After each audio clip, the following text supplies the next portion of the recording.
And jumping into the first game of the series, TheCrydd going to be starting off on the right-hand side with this very bright golden colour scheme. Going to be playing the Tech Marine as the first pick in this series. Meanwhile, Shoulder Mount on the other side of the map, playing as the brother captain there with that kind of red and grey colour scheme. Kind of inquisitorial looking, I guess, and not really sure if that's meant to be a logo to reference an actual chapter or not. My chapter knowledge is not the strongest in the Warhammer 40k universe. However, I do know a little bit about Dawn of War, or hopefully I do.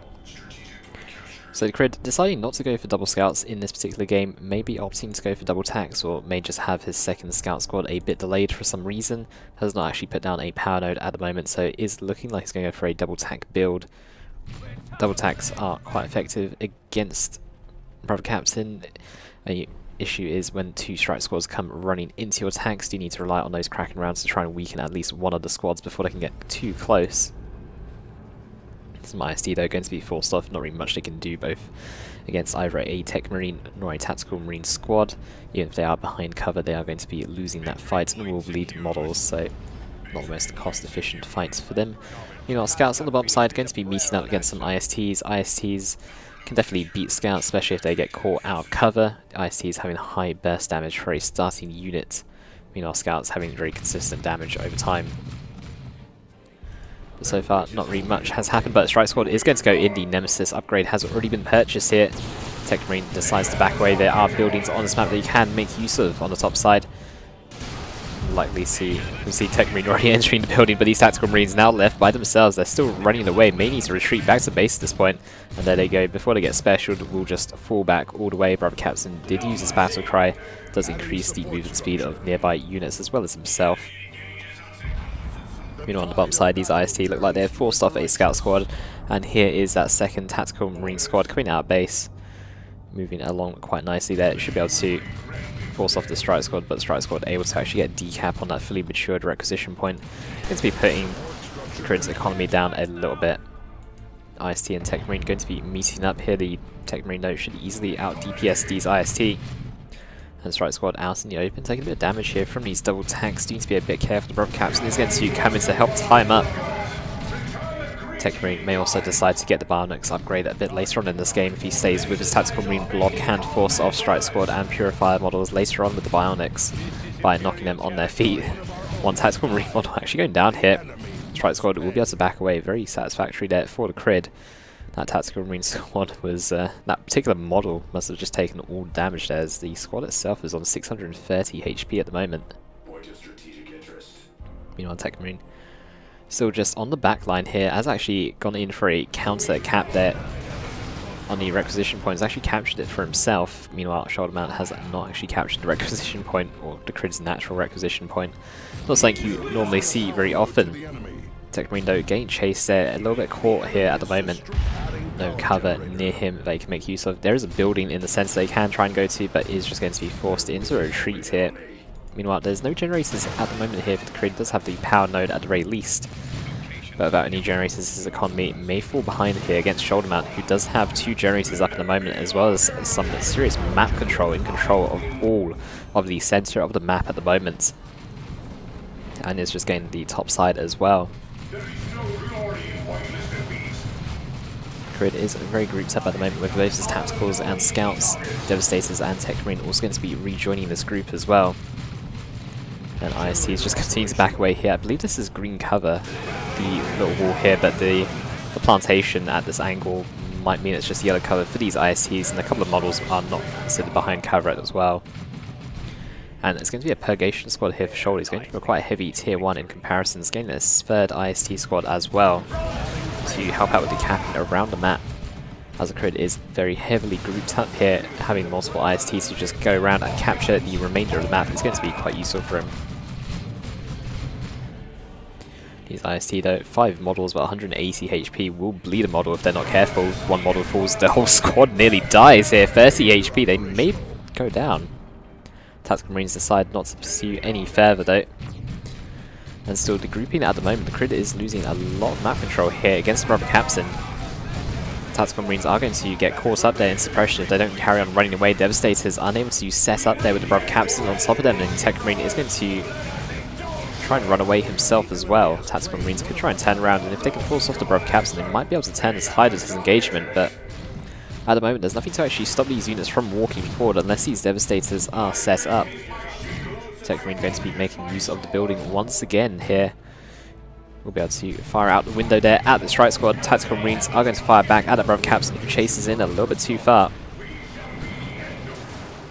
Meanwhile, scouts trying to do what they can around the map, but there is a Purgation squad currently burning down the generator farm here. Power node does fall already, and a generator is likely to fall as well. Tech Marine should be forcing melee in this particular instance just so they can't use their ranged weapons, but Tech Marine's actually sat behind some cover but doesn't have the angle to go any further. Shoulder going for an incredibly heavy tier 1 though. Actually gets a second Purgation squad here. TheCrydd will need to try and match this tier 1, I believe. Some ASMs are probably going to be required, but it's actually going to be a tier 2 purchase here for him. Shoulder Mount is doing quite well economically due to having so much map control, so we'll be able to tech up to tier 2 at the same time despite going for the heavier tier 1. Purgation getting tied up by some Devastators there. One of these Purgation models potentially going to go down there. That one model at the very far right did take quite a bit of damage there. And scouts will be able to get out of there safely. But TheCrydd is just down to just this one VP here, and his generator farm. The map control for him is very weak at the moment. BbBoS captain going to be able to get a flank on these Devastators. Devastators need to switch target immediately. BbBoS captain though is just able to get into the face though of the squad. Force them to tear down. Purgation are now allowed to move up a little bit closer. This generator farm is in serious risk of going down here for TheCrydd. He may be forced to retreat into base, allowing time for the Purgation to actually wipe down this farm. Units are going to get suppressed once again. Hit Purgation push in ever closer, and all units for TheCrydd are grouped up heavily, so all units are going to get suppressed at the same time here. Devastators are able to just about get the setup in time and able to force Shoulder Mount off there. Tech Marine just on the top side at the moment. No upgrades for him as of yet, but the entire center of the map though currently red at the moment. All points are in control here of Shoulder Mount in all areas of the map. And Shoulder saying that he has overwatched the Purgation squad, so I'm assuming that he didn't mean to buy that, or he didn't mean to buy his third IST squad? But we'll see. Double slide cannons though in tier 2 can be fairly brutal. Tactical Marines getting forced off here by these IST. That burst damage from just 2 squads can definitely stack up against even Tactical Marines if you get caught out in the open like that. So as much as you might think to try and stand up against it, it's also quite risky to do so. Tactical Marine models do cost a considerable amount more in comparison to an IST squad model. And double Purgation once again on this generator farm, making a beeline straight out of base just to the generator farm here. One is definitely going to fall down. The second one is taking a bit of damage here. Devastator's going to try and get set up on one squad, but the other squad is free to fire still. And TheCrydd is on other sides of the map at the moment, so doesn't really have much of an opportunity to respond. He's going to be engaging some IST here. Meanwhile, Devastators are unsuccessfully defending the area. IST squad may go down, and model on these Tactical Marines actually does fall to these double IST. The burst damage coming in quite strong there. And while TheCrydd is gaining a decent amount of map control, he has just lost his entire generator farm though. This means that his Dreadnought is going to be delayed ever so slightly. Just needs 15 power. But by capturing this power node up here, might have just enough to kind of eke one out, but Shoulder has already got a Dreadnought on the way, and with 2 Purgations on the field, likely to get double side cannon upgrades as well, so a Dreadnought for TheCrydd is going to be a bit risky here. Devastator is going to be setting up once again here. Purgation are coming in, but will get suppressed. There's a Justica leading the strike squad now as well. Justica does provide some additional HP to the squad since it is an extra model. And I believe the Justica also has a power melee weapon as well, as opposed to a regular melee weapon. Scouts do need to be a bit careful. Scouts really need to retreat away there at the last second. They do. BbBoS captain is going to go in. Does have the Blessed Age as well. Does allow him to use his energy as an additional shield to grant him some extra tankiness. However, is not going to be used there. No point in doing so, as he still wouldn't have survived anyway. And very annoying that Purgation squad is actually going to get a decap on that power. We do have a power node towards the top side of the map as well, but with the Dreadnought out on the field, what will TheCrydd do in response to it? He doesn't have enough requisition to actually afford a Dreadnought of his own. Devastators do not have Last Cannon nor Vengeance rounds, so there's no sort of AV at the moment. TheCrydd can also opt to get the Orbs or the Omnissiah. Does allow you to stun a vehicle for about 10 seconds, but you actually have to get right into the face of the Dreadnought to throw one of those Orbs, and even then there's always a chance you may miss. It's not a guaranteed hit. On the top side of the map, the Strike Squad and Purgation running straight into these Devastators here. Some ISTR on the way, but there is no grenades available. But the Brother Captain is on the way along with the Dreadnought, so Dreadnought should be able to force the Devastators off with the aid of the Brother Captain. Dreadnought is going to be tying up some Tactical Marines instead. It is just equipped with that default Flamer, one that looks like a Zippo lighter. Brother Captain is going to go in. The Devastators actually decide to tear down there. I think that was a bit premature. I believe it may have just about had enough damage to force off the Brother Captain. It does turn into a bit of a game of chicken there, but generally I always side on the side of caution and not have the Brother Captain charge in like that when he's already taken quite a bit of damage. Brother Captain though is going to be forced away there, and TheCrydd does have a Dreadnought of his own. He's going to be coming in here. Shoulder Mount may opt to go for a multi-melter or a claw upgrade for his Dreadnought to try and help fight against the Dreadnought of TheCrydd here. Dreadnoughts are going to meet in the middle here. Purgation are still in the area, but no side cannons as of yet. Their Flamers are not going to be very effective against this Dreadnought. Dreadnought is going to go in, going to be able to get a quick slap in there.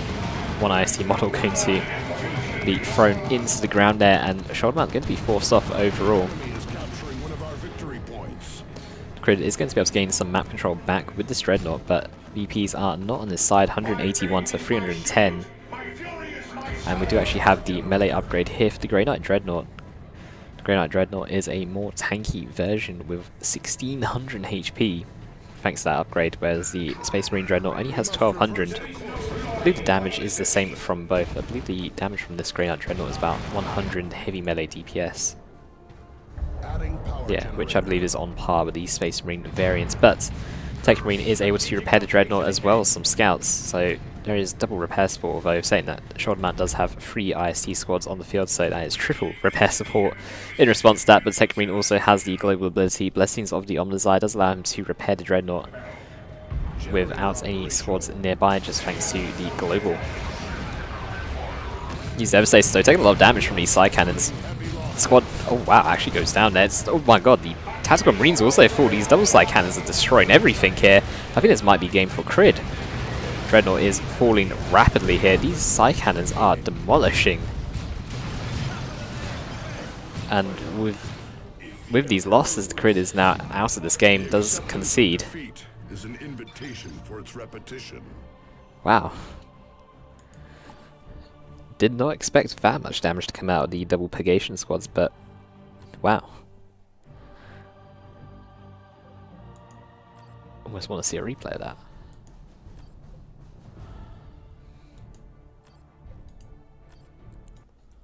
Because the Rod of Warpfire itself, it does plasma cannon damage, so it's effective against all targets, including vehicles.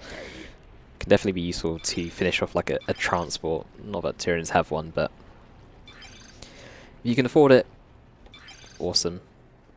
But Sword of Flame is also, as said as well, a really good alternative. Just allows you to dominate against Tomagants and Homagants, and even against Commanders as well. Does alright to Warriors. Thank you, Mecha Rider, for the subscription. So it's not plasma, it's plasma cannon, so it's actually effective against vehicles as well, unlike regular plasma damage. So I think plasma cannon is effective against all types of everything. I just realised I didn't actually do the introductions properly, but Shoulder Mount, or sorry, TheCrydd on the right hand side playing as the Chaos Sorcerer, Shoulder Mount on the other side playing as that Lictor Alpha, and we actually have the triple Homagant build, so Sword of Flame is going to have to be purchased. There is no way around that in this particular matchup. The Coruscating Flames on Heretics is going to be very useful and very effective at trying to fight multiple Homagant squads at the same time. It does do piercing damage to the surrounding area. Along with Aspiring Champion Heretics, even though the Lictor Alpha can pull in the Aspiring Champion Heretic model, it's still very good to have the Aspiring Champion. He does add an additional 300 HP to the squad, which is definitely needed. Some Doom Bolts are going to go down, but the Homagants do retreat away before absorbing those hits. While units are in melee combat, they do take reduced damage from Doom Bolts, so you always want to try and cast them just before the units do get into melee combat to try and maximize the amount of damage you can deal. Already 2 generators have been placed down by TheCrydd here, going to go for that very early pound. We actually have a 4th Homagant squad and a 5th Homagant squad on the way for shoulder. He is committed to the mass melee build here. The 5th one just pops out base now. That's going to be... This game's going to involve a serious amount of Tyrannid death,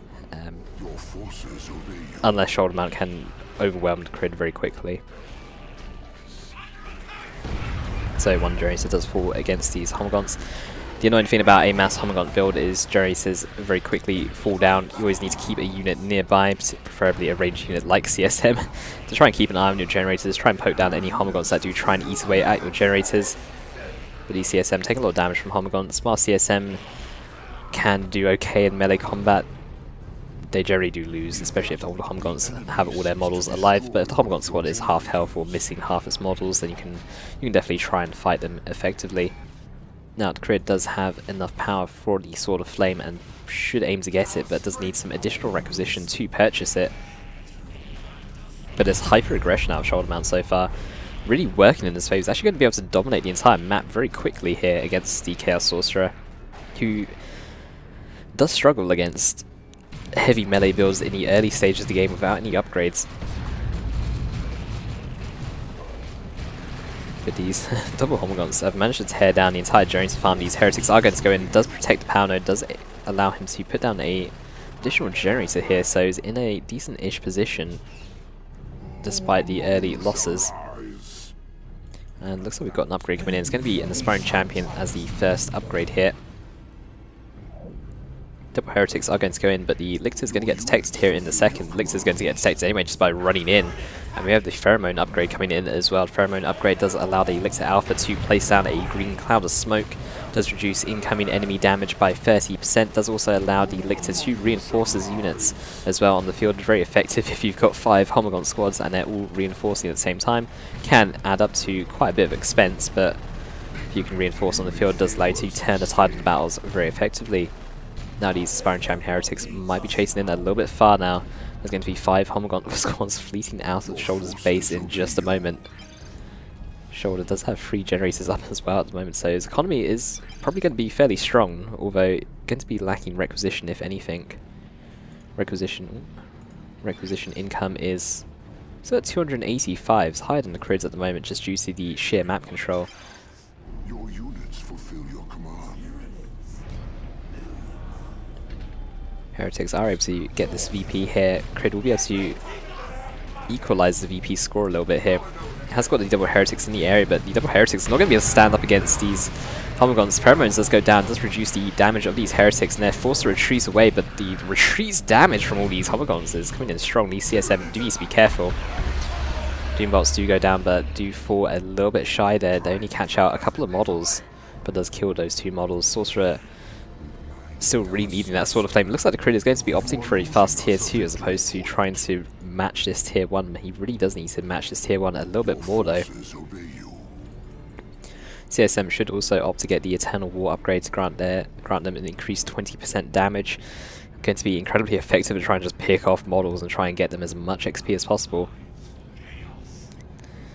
Sorcerer though, going to be engaging the Elixir Alpha here. The Flesh Hook does go down, but there's nothing to really follow that update, and Shoulder Mount is already going to tier 2. He hasn't really spent any upgrades here. I think all these Homagants are currently standard at the moment, so we have no adrenal glands for any of these squads.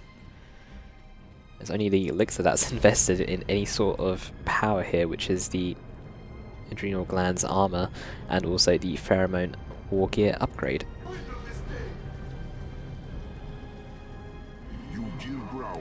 You know, Homagants are fleeting down this left-hand side. Generators are under threat once again here. This is a fairly brutal build here from Shoulder, going for triple Homagants like this. Heretics are going to come in. Heretics with the Aspiring Champion should be able to win this engagement here. There's no support for these Homagants at all. Do have some Doom Bolts going down here on some Homagants that are running into base here after the CSM. Sorcerer though should help win that engagement fairly easily. but so far TheCrydd is still falling behind. He is going tier 2 himself now, so he's able to tech up, but is still quite far behind in terms of map control at the moment. I know Shoulder does like to go for these mass melee builds, and to be honest, I actually quite like playing against mass melee builds. It's always a lot of fun. But a Tyrant Guard coming out on the field, that's going to be a bit rough for TheCrydd to deal with. We'll need something. We'll need some Bloodletters, I imagine, to try and fight both the Tyrant Guard and these Homogons at the same time. Bloodletters being a melee superiority unit, but even they will get overwhelmed by the sheer number of Homogons on the field. They will need to rely on getting some decent specials to knock away the Homogons on a frequent basis. And Bloodletters with Worship support having 10 HP regeneration per second may be able to out-heal the damage from these Homogons, especially if they don't have their upgrades. But it should also allow them to trade fairly effectively. The Sword of Flame upgrade is still needed on the Chaos Sorcerer, Heretics, or the Bloodletters with the Sword of Flame upgrade will help damage surrounding Homogons in the area. Here's one Homogon squad retreating away, another one is forced off here. The single Heretic squad, fighting off 3 Homogons by themselves here. This is a hero Heretic squad if I've ever seen one. And they should be able to win this engagement here. Shoulder's actually forced into retreat. Won't be able to finish off the squad, but they actually successfully force off 3 Homogon squads. Going to be level 2 soon as well. But they do spot that Tyrant Guard out in the field. TheCrydd will need to respond in some sort of fashion. Could always go for a Dreadnought. Does have the power to buy one, and is not far off in terms of requisition. As long as he doesn't reinforce these Heretics immediately, can get a Dreadnought out fairly quickly, can be upgraded with the Mark of Khorne upgrade, making it a very scary melee counter. Sorcerer can also provide a decent amount of support to any sort of Dreadnought as well, by warping it out to safety. Some Heretics are going to come in to try and defend power. Tyrant Guard is having a look at this power node, but it's not actually doing anything about it, but we'll make short work of it when it decides to get it out. Or decides to kill it, sorry, not get it out. Dreadnought is on the way now for TheCrydd, but still no upgrades on the Chaos Sorcerer. Rod of Warpfire upgrade would actually be really good here as well. When Homogons all leap in and if they all line up on a particular unit, if you time your Warpfire ability really well, you can actually wipe Homogon squads fairly easily. But some Heretics going to come in to defend this power. Once again, some CSM and the Chaos Sorcerer going to be engaging some Homogons here. They should be able to do alright against 2 squads by themselves. There's going to be a dead Homogon squad here. Shoulder going in a little bit too keen. He's relying on the pheromones to try and out-reinforce the damage here, but the Heretics Doom Blast is maybe a bit too much here. There's actually going to be an upgrade here for the Elixir Alpha, the Scything Talons. Does grant you the Scythe ability, and these Homogons are still alive here despite losing so many models. While that might have not been very cost efficient for Shoulder, he does win the engagement. Some more Doom Bolts going to go down, but the Chaos Sorcerer not having 100 energy isn't able to actually cast all 6 Doom Bolts. It's only able to do just the 3. If you do cast all 6 Doom Bolts, you can pretty much instantly kill a squad. But squad needs to be positioned in such a way. Tyrant Guard is going to be coming in here, but going to be no match against this Khorne Dreadnought, but the Khorne Dreadnought does need to actually make its way towards the upper platform if it wants to join in this fight. Stormbolter underslung on the Dreadnought is going to be able to pick away at some models, does grant the Dreadnought a small amount of XP. Definitely don't want that to level up at all. If it reaches level 4, it's going to be making it much harder to kill, as each time it does level up, it does gain some additional health, some additional damage, and some additional energy. Not that it really makes use of energy. Chaos Sorcerer though, still no upgrades. Another good upgrade as well in tier 2 would be the Chains of Torment, or Robes of Torment, allowing you to use the Chains of Torment ability to snare melee units into place. Melee units can attack back when snared, but they cannot move, and you cannot end it early unless you attack the what's it called? Unless you attack the actual like chain item on the ground. However, if all your units are melee, you can't attack the chain unit on the ground because you need a ranged attack to do so. So Chains of Torment would be a awesome ability right now. One Homogon squad is finally going to go down here for Shoulder. Hero Heretic squad back at it again. Shoulder's actually opted to go for a second generator farm here. TheCrydd, I believe, should opt to capture this as opposed to trying to destroy it altogether. With the Khorne Dreadnought, should be able to defend it fairly easily, as Tyrant Guard is doing miserably against this Khorne Dreadnought at the moment. The Khorne Dreadnought is just smacking away here. That Tyrant Guard does need to be really careful. It's going to have to charge on out there. I don't know if Shoulder's paying attention to this. The Tyrant Guard is going to fall down here. It's trying to buy some time for the Venom Brood, but one more hit. Oh, the Dreadnought does not get it. He gets a special instead. Venom Brood coming in forces the Dreadnought off the field. Heretics will need to go in for some repair support, but they're busy at the moment being tied up by these Homagons. Pheromones on the ground, Homagons reinforcing on the field. Shoulder is throwing as much requisition as he can into this engagement. One Heretic squad is going to fall down here. These Homagons are still on full models at the moment. The Dreadnought does get warped into safety, but the Homagons will be able to finish it off. The Dreadnought's so low at this point. Dreadnought falls, the Sorcerer falls, Heretic squad falls. The second Heretic squad is also going to fall in this engagement, and TheCrydd does call GG here. And with that, Shoulder is going to go 2-0 in this series. Does mean that Shoulder will advance in the loser bracket here. And unfortunately for the TheCrydd, that's going to be the end of his tournament run thus far. As the loser brackets are a best of 3 as opposed to a best of 5, there are no more opportunities granted to the TheCrydd at the moment. So if we take a look at the brackets, if I go back to the bracket list here, so Shoulder Mount going 2-0 is going to advance to the loser bracket finals, or I guess loser bracket finals, and then the winner of the loser bracket finals will go back up to the winner's bracket. But if the Dreadnought was maybe warped into that engagement a little bit earlier, could have definitely turned the tide there, rather than trying to chase the Tyrant Guard a bit too far, and would have been able to pretty wipe a Homagon squad or two there. But with that all said and done, I don't think there are any other league games today.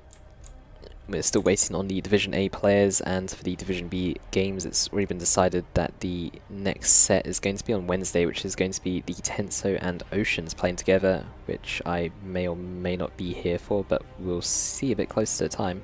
And by close to time I mean like 5 minutes beforehand, if I can actually do it or not, because it depends on when they're playing. If it's around this sort of time or a bit earlier, then I can definitely stream. So waiting for a Boogie and Local Ghost. I don't think they've arranged a time yet, and then the winner will go on to face Olev. Shoulder Mount is going to be waiting a bit of time there for his opponent, as the upper side of the losers bracket does catch up. So we'll see how things goes, but as mentioned, I'll be uploading all the casts to YouTube, but just need to get around to actually doing that, so they'll be around on YouTube at some point this week, or possibly this weekend if I don't get to it in the middle of the week. So in the meantime, I'm going to go and host Nerland's stream. Thank you guys for watching. I will catch you next time. If you missed any of the games today, or the games that have been played, just have a look at the Twitch videos and you can always view them there. I will see you guys potentially Wednesday or on the weekend.